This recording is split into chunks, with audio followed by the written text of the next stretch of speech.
Hey there, friends. So gather round because I've got this super cool story to tell you today.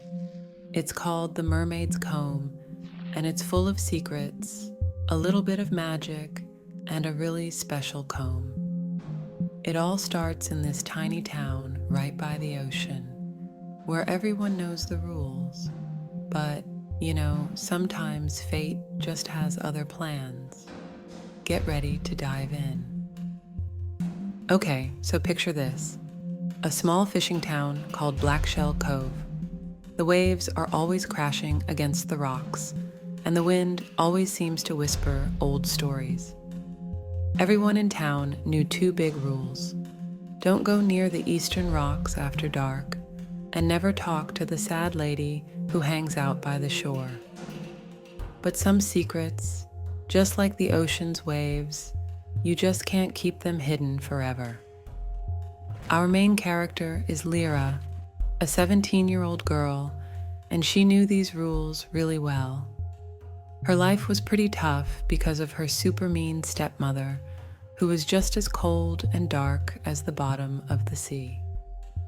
After Lyra's sweet mom, who had eyes like a bright summer sky, passed away, Lyra's world got really small and sad.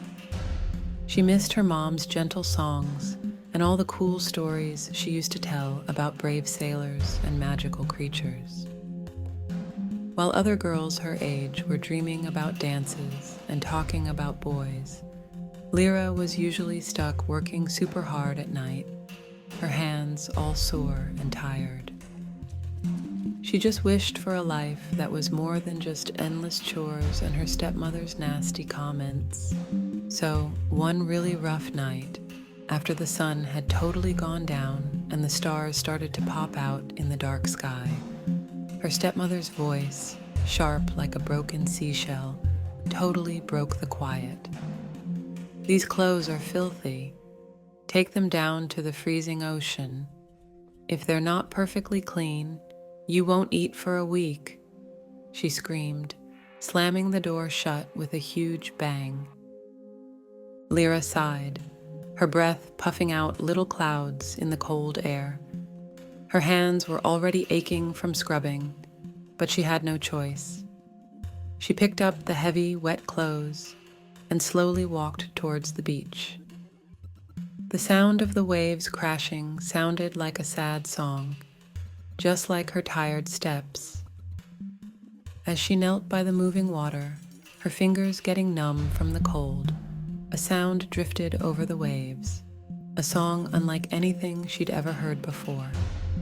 It was so beautiful and sad, like a soft lullaby mixed with a wild storm. It sounded like deep sadness and old, old wishes. When Lira looked up, she totally gasped.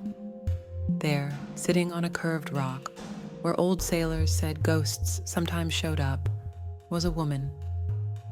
Her long, shiny silver hair looked like moonlight as she brushed it with what looked like a big, sparkly shell. The sad song was coming from her, and her tears were mixing with the sea spray. But when the woman turned, Lira saw her eyes. They glowed softly, a magical green. Lira knew for sure this wasn't just some regular lady. Lira was so amazed and felt this strong urge to help the woman. She took a tiny step closer. Just then, a big wave crashed against the rock. The woman gasped, dropped her comb, and with a super smooth, incredibly fast move, she dove into the water. She just disappeared without even a ripple. Where she had been sitting, the shiny comb glowed in the moonlight, a single bright spot on the dark rock. Even though she knew it might be wrong, Lira rushed forward and picked it up. The moment her fingers closed around the fancy, shell-like comb, a weird, warm feeling spread through her hand and up her arm. It felt cool and smooth, almost like it was alive. That night, she hid the comb under her pillow, its presence a secret weight on her chest. But the very next morning, strange stuff started happening.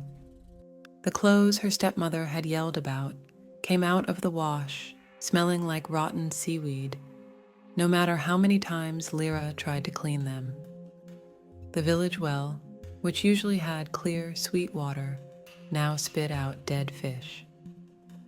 And every morning, Lira found more of her own brown hair stuck in the comb's teeth.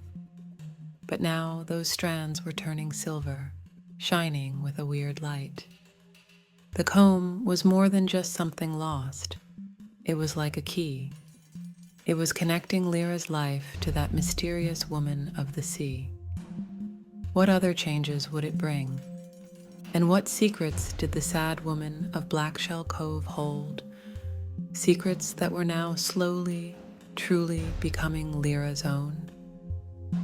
So join us next week as Lira figures out just how much the magic of the mermaid's comb is going to pull her into the hidden world under the waves.